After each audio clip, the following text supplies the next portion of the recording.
Bisik-bisik pertama tentang virus corona baru muncul dari Wuhan, China di akhir tahun 2019. Petugas kesehatan di seluruh dunia memperhatikan dengan kekhawatiran yang semakin besar. Pada tanggal 25 Februari 2020, Nancy Messonnier dari CDC mengeluarkan peringatan keras kepada publik Amerika Serikat. Dia memperingatkan potensi virus untuk mengganggu kehidupan sehari-hari. Namun virus itu sudah bergerak. Kasus-kasus mulai muncul di luar China. Ketakutan meningkat saat virus menyebar dengan cepat melintasi perbatasan. Pada 11 Maret 2020, Organisasi Kesehatan Dunia menyatakan COVID-19 sebagai pandemi global. Dunia menyaksikan dengan tak percaya ketika institusi yang tampaknya tak terkalahkan mulai runtuh. NBA menangguhkan musimnya setelah seorang pemain dinyatakan positif. Tom Hanks, seorang aktor yang dicintai, mengumumkan diagnosisnya sendiri. Itu adalah panggilan untuk bangun bagi banyak orang. Dunia menghadapi krisis kesehatan yang belum pernah terjadi sebelumnya. Negara-negara berjuang untuk menahan virus. Perbatasan ditutup, lockdown diberlakukan. Dunia seperti yang kita kenal terhenti. Dampak pandemi terhadap ekonomi global cepat dan dahsyat. Pasar saham jatuh bebas. Pada 9 Maret 2020, Dow Jones Industrial Average anjlok, menandai dimulainya resesi global. Bisnis tutup, tidak mampu bertahan dari badai.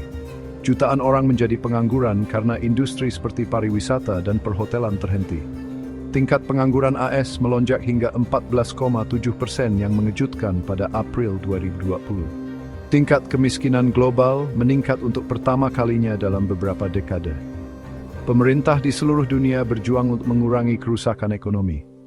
Mereka menerapkan paket stimulus besar-besaran untuk mendukung bisnis dan individu. Pandemi tersebut mengungkap kerapuhan sistem ekonomi global. Korban pandemi terhadap kesehatan manusia tak terhitung. Rumah sakit dipenuhi pasien yang sakit kritis.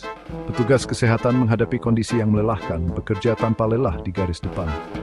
Dunia menyaksikan dengan ngeri saat kuburan massal digali di New York City. Pada 24 Maret 2020, Organisasi Kesehatan Dunia melaporkan lebih dari 7 juta kematian secara global. Namun angka ini diyakini secara luas sebagai perkiraan yang terlalu rendah. Data kematian berlebih menunjukkan jumlah kematian sebenarnya bisa jauh lebih tinggi. Dampak pandemi terhadap kesehatan mental sama besarnya. Lockdown dan isolasi sosial menyebabkan lonjakan kecemasan dan depresi. Pandemi tersebut menyoroti keterkaitan antara kesehatan fisik dan mental. Di tengah kekacauan dan ketidakpastian, individu-individu tertentu muncul sebagai tokoh terkemuka dalam respons pandemi.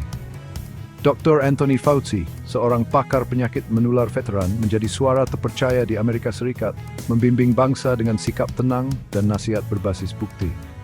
Nancy Messonnier, Direktur Pusat Nasional untuk Imunisasi dan Penyakit Pernafasan, memainkan peran penting dalam meningkatkan kesadaran dini tentang virus tersebut. Peringatannya, meskipun awalnya disambut dengan skeptis, terbukti tepat. Sandra Lindsay, seorang perawat perawatan kritis di New York, membuat sejarah pada 14 Desember 2020 ketika dia menjadi orang pertama di Amerika Serikat yang menerima vaksin COVID-19 Pfizer-BioNTech di luar uji klinis. Keberanian dan kesediaannya untuk maju memberikan secercah harapan yang sangat dibutuhkan. Bagian 5. Gema masa lalu, pandemi sepanjang sejarah. Pandemi COVID-19 bukanlah pertama kalinya umat manusia menghadapi musuh yang begitu tangguh.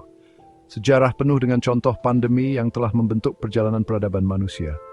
Black Death, wabah pes yang menghancurkan Eropa dan Asia pada abad ke-14, memusnahkan sekitar 30 hingga 60% populasi Eropa.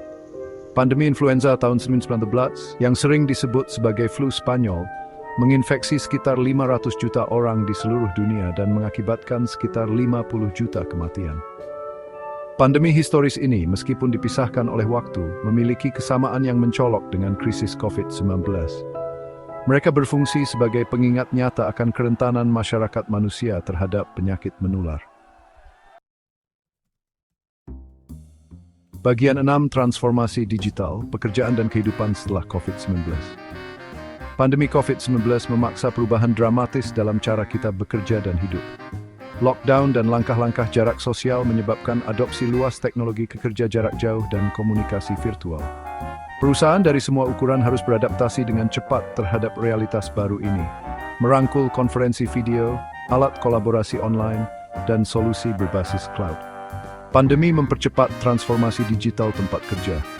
Pergeseran ke pekerjaan jarak jauh ini berdampak besar pada keseimbangan kehidupan kerja, pola perjalanan, dan real estate kantor. Pada tahun 2023, 12,7% karyawan AS bekerja dari rumah penuh waktu, sementara 28,2% bekerja dengan jadwal hybrid. Bagian 7. Munculnya misinformasi. Pandemi COVID-19 terjadi bersamaan dengan krisis lain, penyebaran misinformasi dan disinformasi online yang cepat. Platform media sosial menjadi tempat berkembang biaknya teori konspirasi, pengobatan palsu, dan informasi menyesatkan tentang virus.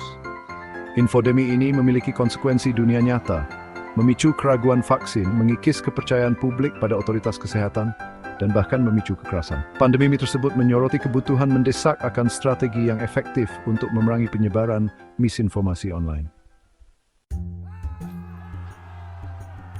Bagian 8. Dampak pandemi yang tidak merata. Pandemi COVID-19 tidak berdampak sama pada semua orang. Populasi rentan, termasuk lansia, orang-orang dengan kondisi kesehatan yang mendasarinya, dan komunitas terpinggirkan, menanggung beban penyakit yang tidak proporsional. Perbedaan ras dan etnis dalam hasil COVID-19 menjadi sangat jelas. Ketimpangan struktural dalam akses perawatan kesehatan, perumahan, dan pekerjaan berkontribusi pada perbedaan ini. Pandemi mengungkap dan memperburuk ketidaksetaraan sosial dan ekonomi yang ada, menggarisbawahi perlunya kebijakan kesehatan dan sosial yang lebih adil. Bagian 9. Jalan ke depan, pelajaran yang dipetik dan tantangan ke depan. Pandemi COVID-19 adalah krisis global dengan skala yang belum pernah terjadi sebelumnya. Ini menguji ketahanan sistem perawatan kesehatan, mengungkap kerapuhan ekonomi global, dan menggarisbawahi keterkaitan masyarakat manusia. Pandemi mengajarkan kita pelajaran berharga tentang pentingnya infrastruktur kesehatan masyarakat, kekuatan tindakan kolektif, dan perlunya komunikasi yang jelas dan akurat di masa krisis. Saat kita bergerak maju, kita harus belajar dari pengalaman ini. Kita harus memperkuat sistem kesehatan masyarakat kita, berinvestasi dalam penelitian ilmiah, dan mengatasi ketidaksetaraan sosial dan ekonomi yang mendasari yang membuat kita begitu rentan terhadap pandemi ini. Kita juga harus tetap waspada dalam menghadapi ancaman yang sedang berlangsung.